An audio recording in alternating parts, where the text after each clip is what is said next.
আজ আমি চলে গিয়েছিলাম বিনা নিমন্ত্রণের বিয়ের বাড়ি। হ্যাঁ বন্ধুরা, শুনো তাহলে, অনেক বছরের ইচ্ছা এমন আনইনভাইটেড বিয়ের বাড়ি গিয়ে খেয়ে আসা। আমি বেরিয়ে পড়ি রাজদার সাথে। হ্যাঁ, রাজদাও আমার সাথে যাবে, যাতে মার খেলে একা না খেতে হয়। হ্যাঁ, রাজদাও অল্প খাবে আর কি। कैसे कैसे लोग रहते हैं यार यहाँ पर। তারপর ডেস্টিনেশনে পৌঁছে যায়, কফি খেয়ে নি। খুব ভয় করছিল আমার, মানে কেউ যাতে ধরে না ফেলে যে বিনা ইনভিটেশনে এসেছে। মণ্ডপ এখনো সাজানো হচ্ছে, তারপর একটু পকোড়া নিয়ে নি। এবার দেখি বরযাত্রীও এসে পড়ে, মনে হচ্ছিল বরযাত্রীতে ঢুকে পড়ি আর মিষ্টির প্যাকেটটাও নিয়ে নি, বাট অত সাহস নেই ভাই।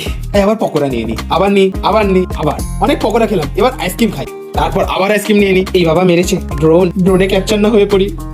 এখন মেইন কোর্সে যাওয়ার ইচ্ছে, বাট যাবো কিভাবে বুঝতে পারছি না। না মানে ধরা পড়লে শেষ।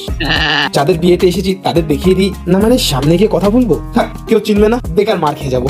এখন খেতে বসে যায় রাজদার আমি। সবকিছু ভালো ছিল, কিন্তু যেটা আমার সবচেয়ে ভালো লেগেছিল আর আমার জন্য নিউ ছিল চিংড়ি চিলি। টেস্টটা আমার দারুণ লেগেছে, একদম ইউনিক। তো বন্ধুরা, সত্যি বলে দিই, এই বিয়ের বাড়িতে রাজদার ক্যামেরার কাজ ছিল, আমার কোনো কাজ ছিল না। আমি জাস্ট ফ্রিতে খেতে এসেছিলাম। তুমি বড় মিথ্যাবাদী।